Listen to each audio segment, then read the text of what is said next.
High বন্ধুরা, কেমন আছো তোমরা? আশা করি তোমরা সবাই ভালো আছো। আজকের রিডিংয়ের টপিক হলো তোমার মনের মানুষের মন আর মস্তিষ্কে কী চলছে। আচ্ছা, এই মন আর মস্তিষ্কের রিডিংয়ের কারণটি হলো আমাদের মনে যখন একটা জিনিস চলে আর মস্তিষ্কে কিছু আলাদা একটা জিনিস চলে, আমরা কিন্তু নিজের জীবনে সঠিক ডিসিশন নিয়ে উঠতে পারি না। দেখো, ইমোশনসের দিক দিয়ে আমরা অনেক কিছু ফিল করতে পারি বা অনেক রকম ব্যাপার হয়, কিন্তু যতক্ষণ না আমাদের হেড স্পেস ক্লিয়ার হয় আমরা জীবনে কোনো রকম ডিসিশন নিয়ে উঠতে পারি না। তো চলো আজ দেখে নিই তোমার মানুষটির মনে কী চলছে তোমাকে নিয়ে, আর আলাদা করে দেখব মানুষটির মস্তিষ্কে কী চলছে তোমাকে নিয়ে। চলো প্রথমে দেখে নিই তোমার মনের মানুষের মনে কী চলছে রাইট নাও তোমাকে নিয়ে। তোমার মনের মানুষের মনে কী চলছে আজকের দিনে তোমাকে নিয়ে।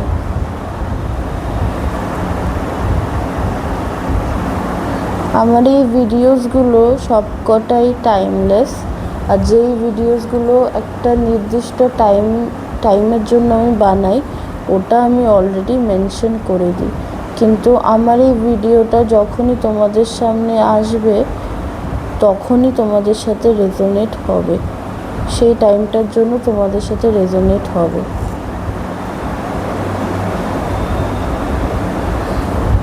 এই 7 অফ কাপসটা আমি একটু ক্ল্যারিফাই করে নেব।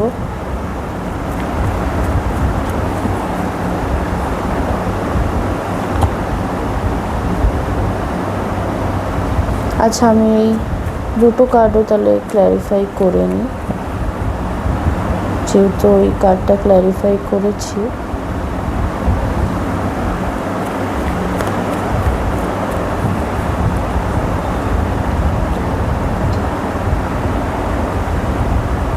ওকে, তাহলে জানা যাক তোমার মনের মানুষের মনে আজকে তোমাকে নিয়ে কি চলছে। প্রথম কথা, মানুষটি তোমার দিকে কনফিডেন্টলি আসতে চায়। যদি সে পাস্টে তোমার দিকে কোনো এফর্ট যদি না করে থাকে, সে এফর্ট করতে চায়, তোমার পিছনে টাইম, নিজের এনার্জি সবকটাই ইনভেস্ট করতে চায়। আর হয়তো তুমি এখন অনেকটা বোল্ড কনফিডেন্ট হয়ে গেছো, এইটা দেখে হয়তো তার আরও আকাঙ্ক্ষা হচ্ছে তোমার দিকে আসা। বা অনেকবার জানো তো বন্ধুরা, যখন আমরা একটা টক্সিক রিলেশন থেকে বেরোই বা অনেক সময় এটা বলে ঠিক হবে, মানুষরা আমাদেরকে ধাক্কা মেরে ওই ট্রিগারটা দিয়ে বার করে দেয়, তখন আমরা বুঝতে পারি নিজের ভ্যালু। আর যখন আমরা নিজের ভ্যালু করতে শিখে যাই, আমরা কিন্তু নিজেকে ভালোবাসতে লাগি। অনেকজন এমনটাও হয় সোশ্যাল ভ্যালিডেশনের জন্য নিজের টেক কেয়ার করে, কেন কি তাদের অন্যদের কাছে একটু ভালো থাকার আছে, দেখানোর আছে। এটা কিন্তু হয়ে থাকে, এটা নর্মাল আজকালকের দিনে ব্যাপারটা হয়ে গেছে। শুধু সোশ্যাল ভ্যালিডেশনের জন্যে আমরা সব কিছু করতে রাজি হয়ে যাই। এমনিও কিছু মানুষ আছো এখানে, কিন্তু এমনও মানুষ আছো যে অ্যাকচুয়ালি নিজেকে ভিতর থেকে চেঞ্জ করেছো, ওভারঅল চেঞ্জ, নিজের বিহেভিয়ার, নিজের এখন হয়তো ওই কথায় আছে না, তুমি এখন রিয়্যাক্ট করো না, রেসপন্ড করো সব কিছুতে। এখন হয়তো অতটা তুমি ইম্পালসিভ হয়ে পড়ছো না, তুমি যাই করছো একটা খুব সুন্দর তোমার একটা অরা এখানে তৈরি হয়েছে, যেটা দেখার পর হয়তো মানুষটা রিয়েলাইজ করছে তোমার ভ্যালু, আর অবভিয়াসলি তোমার দিকে এখন সে এগাতে চায়। কিন্তু সে দেখছে এখন তো তোমাদের মধ্যে বেশ দূরত্ব, আগের মতো হয়তো তোমাকে সে কাছে পায় না, এমনও হতে পারে রোজ তোমাদের দেখা হতো আর দেখা হয় না, তুমি এখন নিজে একটু ডিস্টেন্ট করে নিয়েছো তার সাথে। হয়তো সোশ্যাল মিডিয়াতেও সেই মানুষটা তোমাকে রিচ করতে পারছে না, হয়তো তুমি রিপ্লাই দিচ্ছ না, বা এমন হতে পারে ব্লক করে দিয়েছো। মোট কথা একটা ডিস্টেন্স তো তোমাদের মধ্যে তৈরি হয়ে গেছে, যার ফলে এই মানুষটি খুব বার্ডেন ফিল করছে। সে যে তোমার দিকে এগাতে পারছে না, এই কারণে মানুষটি একটা বিশাল বার্ডেন ফিল করছে। এমনও হতে পারে তুমি আজকাল নিজেকে ব্যালেন্স করতে শিখেছো বা চেষ্টা করছো, বা হয়তো তুমি নিজেকে হিল করছো। দেখো, হিলিং আমরা সবাই বুঝি না। এবার যেন মানুষরা কেঁদেও মানুষ অনেকটা হিল হয়, ঘুমিয়েও মানুষ অনেকটা হিল হয়, খুব বেশি জল খেলেও মানুষ অনেকটা হিল হয়। কিন্তু আমাদের কাছে এই হিলিং, ট্যারো, এইগুলো আমাদের কাছে বলতে তোমাদের কাছে স্টিল একটা খুব এলিয়েন কনসেপ্ট। মানুষ নিজেকে হিল কী করে করে? তো সবথেকে বেসিক জিনিস হলো, তুমি যদি রোজ সকালে উঠে একটু সানলাইটে আধ ঘন্টাও বসো, সেটাও তোমাকে অনেক হিলিং দেয়। পূর্ণিমাতে যদি চাঁদের আলোর নিচে বসো, ওইটাও তোমাকে বিশাল হিলিং দেবে। তুমি যদি দুঃখ হলো, দুঃখটাকে চেপে না রেখে তুমি কেঁদে ফেলো, কেঁদে নাও, নিজেকে হালকা করে নাও, সেটাও হিলিং হবে। এক্সট্রিম ডিপ্রেশনে যখন আমাদের খুব ঘুম পায়, তুমি যদি একটু ঘুমিয়ে নাও, তাহলেও জিনিসটা আমাদের খুব হিলিং দেবে। তো তুমি হয়তো এখন নিজেকে একটু ব্যালেন্স করে উঠতে শিখেছো, নিজের ভ্যালুটা বুঝতে শিখেছো, যেটা অবভিয়াসলি কার্ডে দেখাচ্ছে। আর এবার তুমি একটু ডিস্টেন্স তো অবশ্য ক্রিয়েট করে নিয়েছো। তো এই ডিস্টেন্সটা মানুষটাকে এবার একটুখানি মানুষটার মনে এই ডিস্টেন্সটা এবার একটু তোলপাড় ক্রিয়েট করছে। আরেকটা জিনিস, মানুষটার মনে না এখন তোমাকে নিয়ে ইনসিকিউরিটি চলছে, নানা রকম ইলিউশন চলছে। সে ভাবছে হয়তো তুমি অন্য কাউকে হয়তো ডেট করছো, বা কেউ তোমাকে ডেট করছে, পছন্দ করেছে কেউ তোমাকে, বা তোমার অন্য কাউকে পছন্দ হয়ে গেছে। বাট এইসব ব্যাপারে কিন্তু সে শিওর না। সে ভাবছে এই যে তোমাদের মধ্যে ডিস্টেন্স চলে এসছে, এই যে তুমি তোমার অরাটাকে একটা অন্য লেভেলেই নিয়ে যাচ্ছ, হ্যাঁ, তোমার মধ্যে সে একটা আজব টাইপের হিলিং দেখছে, যে তুমি নিজেকে হিল করছো। হয়তো তুমি সোশ্যাল মিডিয়াতে এমন কিছু পিকচার্স দিচ্ছ যেটা দেখে সে ভাবছে, বাবা এই মানুষটা আমাকে ছেড়ে এতটা হ্যাপি রয়েছে যে একটা টাইমে আমাকে ছেড়ে থাকতে পারতো না। এই সব কিছু মিলিয়ে তার মনে না একটা উদ্বেগ ক্রিয়েট হচ্ছে। সে বুঝে উঠতে পারছে না এই যে তার ইনসিকিউরিটিটা আছে, সেটা কিন্তু তারও সিওরিটি নেই, যার কারণে এত তার 10 of Wands এতটা বার্ডেন সে ফিল করছে। সে ভাবছে তোমার অনেক সুটার্স আছে, কিন্তু সে কনফিউজড, সে বুঝছে না। সে কিন্তু হয়তো তোমার ব্যাপারে জানারও চেষ্টা করছে, হয়তো through common friends, through social media, but কিচ্ছু জানতে পারছে না। এটাও মানুষটির মধ্যে একটা উদ্বেগ, একটা কষ্ট, হিডেন পেন ক্রিয়েট করছে। মানুষটি ডেফিনেটলি তোমার দিকে আসতে চায়। যদি পাস্টে সে তোমাকে কমিটমেন্ট না দিয়ে থাকে, সে ডেফিনেটলি এখন কমিটমেন্ট দেওয়ার কথা হয়তো ভাবছে। কনফার্ম দেবে কি দেবে না, এটা আমরা নেক্সট অ্যাকশনে দেখতে পাবো। দেখো, ফিলিংস তো মানুষের মনে ফিলিংস কিন্তু চেঞ্জ হয়ে যায়। এবার আমরা দেখব তার মস্তিষ্কে কি চলছে, বাট ফিলিংসে তো সে ডেফিনেটলি তোমাকে একটা কমিটমেন্টের অফার দিতে চায়, যদি সে না দিয়ে থাকে। আর যদি পাস্টে সে তোমাকে টাইম না দিয়ে থাকে, দেন ডেফিনেটলি এবার সে তোমাকে টাইম দিতে চায়, তোমার পিছনে নিজের time, energy, money, what ever say invest করতে চায়। তো এটা আমরা দেখে নিলাম তার মনে কি চলছে।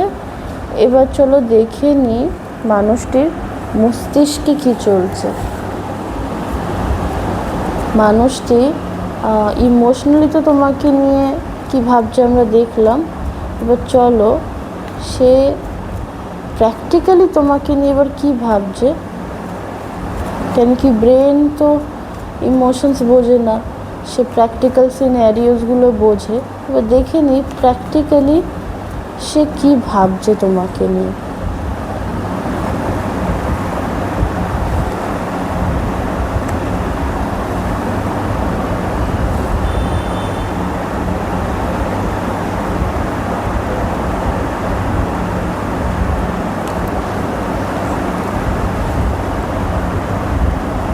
একটা কার্ড নিতে চাইলাম কিন্তু দুটো কার্ড বেরিয়ে আসলো।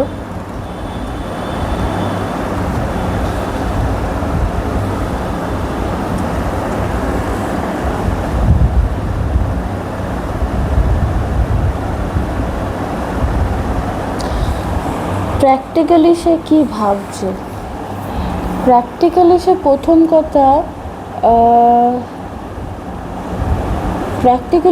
কথা সে নিজের মন আর মস্তিষ্কে নিজেই ব্যালেন্স করতে চাইছে।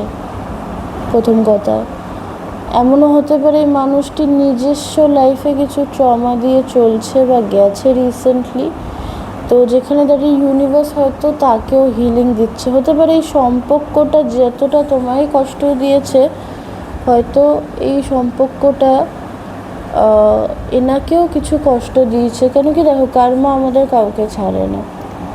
তুমি যদি কাউকে কষ্ট দাও দেন ডেফিনেটলি তোমাকেও কষ্ট পেতে হবে, এটাই বাস্তব। তো মানুষটার রাইট নাও নিজেরও হিলিং চলছে। আর তাছাড়া সে নিজেও ভাবছে নিজের এবার মন মস্তিষ্ককে এবার ব্যালেন্স করতে হবে। কেন কি আমরা আগের কার্ডে দেখলাম সে তোমাকে অনেক ব্যালেন্স দেখছে। সেকেন্ড, সে ভাবছে যদি অতীতে সে তোমার জায়গায় অন্য কারোর পিছনে টাইম এনার্জি ইনভেস্ট করেছিল অর এলস মানি, সে এখন দাঁড়িয়ে হয়তো রিয়েলাইজ করছে কি সে ভুল মানুষের পিছনে ইনভেস্ট করেছিল। এখন দাঁড়িয়ে তার একটা রিয়েলাইজেশন চলছে। কেন কি এখন যে জিনিসটা সে তোমার পিছনে টাইম এনার্জি ইনভেস্ট করেনি, যদি ভুল মানুষের পিছনে ইনভেস্ট করে থাকে, যেই জিনিসটার জন্য হয়তো এক টাইমে তুমি চোখের জল ফেলেছিলে, যে তোমার মানুষটি তোমাকে ছেড়ে অন্য কারোর পিছনে সে নিজের টাইম এনার্জি ইনভেস্ট করেছে, এক্স্যাক্ট সেম জায়গায় আজকে মানুষটা দাঁড়িয়ে আছে। যেখানে তুমি যে ক্ষতগুলো ফিল করেছিলে, একটা লোনলিনেস, একটা ল্যাক অফ এনার্জি মানুষটার থেকে তুমি পেয়েছিলে, আমার কোথাও না ফিল হয় সেম সিচুয়েশন দিয়ে মানুষটা আজকে যাচ্ছে। মানুষটা হয়তো সেলফ লাভ জার্নিতে সবে গেছে, নিজের টেক কেয়ার করা শুরু করেছে। এগুলো কিন্তু পুরোই মিরর এনার্জি। কেন কি সেম কাজ ইমোশনালি তোমার জন্য এসছিল। এই মানুষটি নিজের উপর তো খেয়াল রাখছেই রাখছে, একটা সিনারিও হতে পারে, নিজেকে হয়তো একটুখানি ব্যালেন্স করার চেষ্টা করছে, কারণ মানুষই তোমাকে ওই এনার্জিতে দেখছে। তো তোমার জায়গায় তোমার সিচুয়েশানে লেভেল আপ হওয়ার জন্য এই মানুষটিকে নিজেকেও ভিতর থেকে নিজেকে চেঞ্জ করতে হবে। আর ডেফিনেটলি মানুষটি তোমাকে তো এমপ্রেস চোখে দেখছে। এমপ্রেস হলো এমনি একটা ব্যক্তি, আমি আবার বলবো আরেকটা জিনিস মনে করিয়ে দেবো, দেখো পিকচারাইজেশনের উপর যাবে না। এখানে যেহেতু একটা ফিমেলের পিকচার আছে, দ্যাট ডাজন্ট মিন এটা ফিমেল হতেই হবে। তুমি কোনো পুরুষ মানুষ, আমার ভাই আমার বন্ধু এই ভিডিওটা হয়তো দেখছো, এটা তোমার জন্য হতে পারে কি কোনো তোমার ফিমেল পার্টনার তোমার জন্য এই ফিলিংসগুলো রাখছে। পিকচারাইজেশনের উপর যাবে না, এনার্জির উপর ফোকাস করবে। এখানে ডেফিনেটলি তোমাকে যে হার্ট করেছিল সে রাইট নাও তোমাকে এমপ্রেস চোখে দেখছে। এমপ্রেস হলো এমন একটা এনার্জি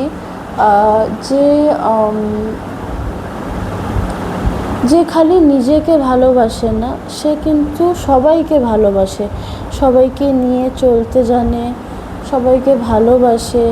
সে কোনো দিন হার্টফুল কথা ইচ্ছা করে তো বলে না। যার কাছে এসে তোমার একটা ওয়ার্মথ ফিল হবে, একটা কেয়ার, একটা নার্চারিং নেচার ফিল হবে, একটা মায়ের মতো কেউ হয় না। আমাদের এমনি অনেক বান্ধবী হয় বা এমনি পুরুষ বন্ধুও হয়, যার কাছে আসলে মনে এটা আমার কেউ নিজের কেউ, যেমনি বেস্ট ফ্রেন্ড তেমনি রিলেশনশিপেও হয় বন্ধুরা। একটা টাইম হয় যখন আমরা আমাদের পার্টনারকে বলতে সবথেকে ক্লোজেস্ট ওয়ান ফিল করি, কেন কি তার থেকে আমরা অতটাই ভালোবাসা, কেয়ার আর নার্চার আমরা পাই। যদি এই ভালোবাসাটা তুমি তোমার ব্যক্তিকে দিয়ে থাকো অতীতে, দেন ডেফিনেটলি সে তো আজকে সেই ভালোবাসাটা মিস করছে, সে ভাবছে সে সব কিছু হারিয়ে ফেললো, সে একটা লোনলিনেস দিয়ে যাচ্ছে। হয়তো আজকে তাকে কেউ ভালোবাসার বা তার টেক কেয়ার করার মতো কেউ নেই, যেইভাবে অ্যাটলিস্ট তুমি করতে। এখানে তুমি বা সেই মানুষটি হয়তো অসুস্থ থাকতে পারো। 4 অফ সোর্ডস অনেক সময় অসুস্থতার কথাও বলে। দেন অ্যাগেন 4 অফ সোর্ডস আমাদের যে স্মৃতি, যেগুলো আমরা পার করে এসেছি, সেই মেমোরিজগুলোকে মনে করার কথাও বলে। 4 অফ সোর্ডস একটা নো অ্যাক্টিভ এনার্জিও বলে, যে রাইট নাও ভাবছে কিন্তু সে জানে না সে কতটা অ্যাকশন নিতে পারবে। তো মস্তিষ্কে আজকে বন্ধুরা একটু রিগ্রেট চলছে, একটুখানি লোনলিনেস চলছে তোমার মানুষটার। আর ডেফিনেটলি সে আজকে দাঁড়িয়ে খুব একা হতে পারে। এই মানুষটা রিসেন্টলি ফিনান্সিয়ালি কিছু লসও কোথাও পেয়েছে নিজের বিজনেসে বা নিজের কাজে। যদি এই মানুষটি চাকরি করে, হতে পারে এমন মানুষটি রিসেন্টলি চাকরি চলে গেছে বা চলে যাবে, এমন কিছু একটা সিনারিও চলছে। আর মানুষটি মোট কথা একটা ইমোশনের সাথে সাথে একটা মেন্টালিও সে আর ফিনান্সিয়ালিও একটা ট্রমা দিয়ে সে নিজে যাচ্ছে। তোমাকে এখানে হারানোর একটা কষ্টও তার আছে। যদি তোমরা নো সেপারেশন বা নো কন্ট্যাক্ট বা সেপারেশনে যদি চলছো, আর যদি তোমরা বর্তমানে টাচে আছো বাট তোমাদের মধ্যে সেইভাবে অতটা বলতে সম্পর্কটা প্রায় শেষের দিকে যাচ্ছে, বলতে ওই প্রসেসে যাচ্ছে, তো মানুষটি দেখো মস্তিষ্কেও কিন্তু এই ব্যাপারটা ক্লিয়ার যে সে তোমাকে হারিয়ে খুব একটা খুশি নেই। আর তোমাকে যদি সে পুরোপুরি হারিয়ে ফেলে, সে খুব একটা খুশি থাকবে না।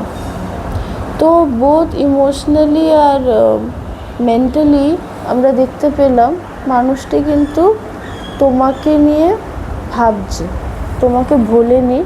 এখানে একটা থার্ড পার্টি সিচুয়েশন থাকার স্কোপ আছে।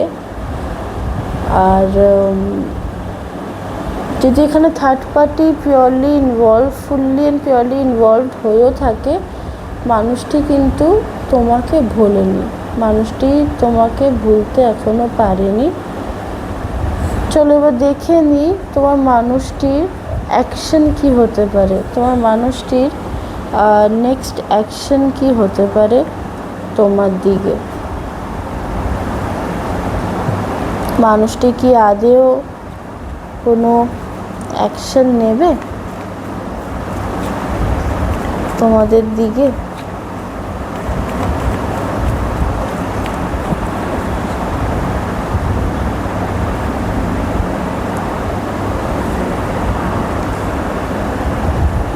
দেখো বন্ধুরা, যথেষ্ট সুন্দর দুটো কার্ড চলে এসছে, তাই জন্য আমি আর কার্ড নেব না। যারা ট্যারো যদি নাও বুঝে থাকো, এই দুটো কার্ড দেখলেই মন খুশি হয়ে যাবে। 10 অফ কাপস, 10 মানে কমপ্লিশন, আর ওখানে 6 অফ পেন্টিকেলস। দেখো তোমাদের মধ্যে যদি সেপারেশন এখানে হয়ে গেছে বা এমনি সেপারেশন হবে জায়গায় চলছে, তো বন্ধুরা এখানে আমি দেখতে পাচ্ছি সেপারেশন হওয়ার চান্সেস 0।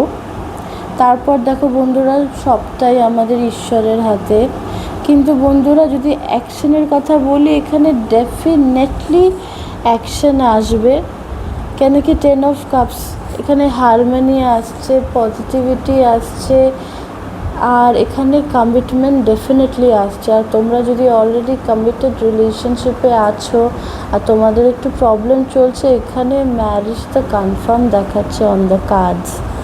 6 of Pentacles, এই মানুষটি যদি পাস্টে ভুল মানুষের দিকে ইনভেস্ট করেছিল, এই মানুষটি কিন্তু এবার তোমার দিকে ফিরতে চলেছে। এই মানুষটি তোমার দিকে ইনভেস্ট করবে নিজের টাইম, ভালোবাসা, এনার্জি, এভরিথিং। কেন কি এখানে ম্যারেজ অবধি সম্ভব। এখানে লং টাইম কমিটমেন্ট, যারা ম্যারেজ করতে পারবে না, কেন কি এমনি অনেক বাধ্যতা অনেক সম্পর্কে আছে। যাই হোক, এখানে ম্যারেজ অবধি সম্ভব। যেখানে ম্যারেজ হবে না, এখানে লং টাইম কমিটমেন্ট তোমার পার্টনার তোমাকে দেবে। আর তোমাদের রিলেশনশিপে আসছে হারমোনি বন্ধুরা, অনেক হ্যাপিনেস আসছে, ইকুয়াল গিভ অ্যান্ড টেক আসছে। একটা খুব ভালো টাইম তোমরা খুব তাড়াতাড়ি একসাথে কাটাতে চলেছো বন্ধুরা। এই এনার্জিটাকে ডেফিনেটলি ম্যানিফেস্ট করো, আর পারলে এই এনার্জিটা ক্লেম করো ইউনিভার্সের কাছে। একটা গ্র্যাটিটিউড জানিও ইউনিভার্সকে, থ্যাংক ইউ ইউনিভার্স লিখে। খুব ভালো এনার্জি বন্ধুরা। আচ্ছা বন্ধুরা, আমি রিসেন্টলি একটা রিলস দেখেছি, আমি তোমাদের সাথে শেয়ার করতে চাই। তোমরা তো জানো আমি বলি যে অলওয়েজ সারেন্ডার করো। তাহলে আজকে আমি সকালেই একটা রিলস দেখেছি, আমি তোমাদের সাথে শেয়ার করতে চাই। আমি ভেবে রেখেছিলাম তোমাদের সাথে শেয়ার করব। আচ্ছা, এখানে যখন দ্রৌপদীর সাথে চিরহরণ যেটা আমরা বলি, যখন হচ্ছিল, একটা খুবই ট্রমেটিক ইভেন্ট ওটা। রিলটায় এমনটা দেখাচ্ছিল, বলতে রিলটার পুরো ব্যাখ্যাটা আমি দিচ্ছি তোমাদের। দ্রৌপদী তখন সবার কাছে হেল্প চেয়েছিল, ওখানে যতজন উপস্থিত ছিল তাদের কাছে, অবভিয়াসলি নিজের হাজব্যান্ডসদের কাছে, কেউ তাকে হেল্প করতে পারেনি। আর দ্রৌপদীর হাজব্যান্ডরা তো লজ্জিত হয়ে নিচের দিকে তাকিয়েছিল, তার সাথে চোখও মেলাতে পারছিল না। সে কিন্তু বারবার কৃষ্ণকে ডাকছিল, কৃষ্ণও তখন রেসপন্স করছিল না। এবার যখন এন্ডে দ্রৌপদীর সাথে যথেষ্ট মিসবিহেভিয়ার চলছিল, দ্রৌপদী এক হাতে নিজের শাড়িটা ধরেছিল, তখনও কৃষ্ণকে ডাকছিল, কৃষ্ণ তখনও রেসপন্স করছিল না। ফাইনালি যখন আরও মিসবিহেভিয়ার বেড়ে যায়, তখন দ্রৌপদী নিজের হাতটা তুলে কৃষ্ণকে বলল, এবার তুমি বুঝে নাও। কৃষ্ণ তখন সাথে সাথে দ্রৌপদীকে হেল্প করার জন্য চলে এসেছিল। দেখো বন্ধুরা, যখন কোনো সিচুয়েশন তুমি নিজের হাতে রেখে নেবে আর তুমি ঠাকুরকে বলবে, ঠাকুর ঠিক করে দাও, এই হয়ে যাক ওই হয়ে যাক, হবে না। তোমাকে কোনো সিচুয়েশনকে ঠিক করার আগে ওই সিচুয়েশনটাকে তোমাকে রিলিজ করতে হবে তোমার ভিতর থেকে, দেন তোমাকে সারেন্ডার করতে হবে। এখানে তোমরা নানা ধর্মের সব ভাই বন্ধুরা আছো আমার, তোমাদেরকে বুঝতে হবে, তুমি যদি চাও ঈশ্বর, ভগবান, তুমি তাকে যাই নামে ডাকো না কেন, ইউনিভার্স সিচুয়েশনটাকে ঠিক করে দিক, তার জন্য তোমাকে বন্ধুরা সারেন্ডার করতে হবে। দেখো, একটা কথা যদি আমরা বুঝে যাই না, তাহলেই লাইফটা খুব ইজি হয়ে যায়। আমাদের হাতে কিছু নেই, তাই ছটপট করে লাভ নেই। হ্যাঁ, আমাদের হাতে কি আছে? আমাদের নিজের জীবন, আমাদের নিজের বিহেভিয়ার, আমাদের নিজের কর্ম। অপোজিট মানুষের মন মস্তিষ্ক কিচ্ছুর উপর আমাদের কোনো পাওয়ার নেই। তাই জন্য বন্ধুরা, লেট গো করো যে সিচুয়েশনটা তোমার হাতে নেই, আর সারেন্ডার করে নাও। যবে তুমি সারেন্ডার করবে না, তবে থেকে তুমি দেখবে তোমার জীবন কীভাবে চেঞ্জ হওয়া শুরু হয়েছে। বিশ্বাস করো বন্ধুরা, সারেন্ডার করার থেকে বেশি সুন্দর কিচ্ছু নেই। আমি এই জিনিসটা নিজের প্রতিটি ভিডিওতে বলি, কেন কি আমি নিজের জীবনের পরিস্থিতিগুলোকে সারেন্ডার করে দিয়েছি। আর বিশ্বাস করো, ঈশ্বর সব কিছু সামলে নেয়। একবার ভরসা করে সারেন্ডার করে দেখো। ঠিক আছে বন্ধুরা, আমার ভিডিওটা যদি তোমাদের ভালো লাগে প্লিজ লাইক করো, সাবস্ক্রাইব করো। আর ডেসক্রিপশনে টপে আমার নাম্বার দেওয়া আছে। তোমরা যদি কেউ ট্যারো রিডিং করাতে চাও দেন প্লিজ আমায় হোয়াটসঅ্যাপ করো। আর আমার ট্যারো রিডিং চার্জেস অত বেশি না, তোমরা ইজিলি করতে পারবে। বাট তার জন্য আমাকে একটা ডিএম করতে হবে বা পিং করতে হবে। আর যদি আমার ভিডিওসগুলো তোমাদের ভালো লাগে দেন প্লিজ শেয়ার করো নিজের বন্ধুদেরকে। আর যারা নতুন ভাই বোন বন্ধুরা দেখছো আমাকে, প্লিজ একটু টাইম বার করে আমার চ্যানেলটা সাবস্ক্রাইব করো। থ্যাংক ইউ, খুব ভালো থেকো।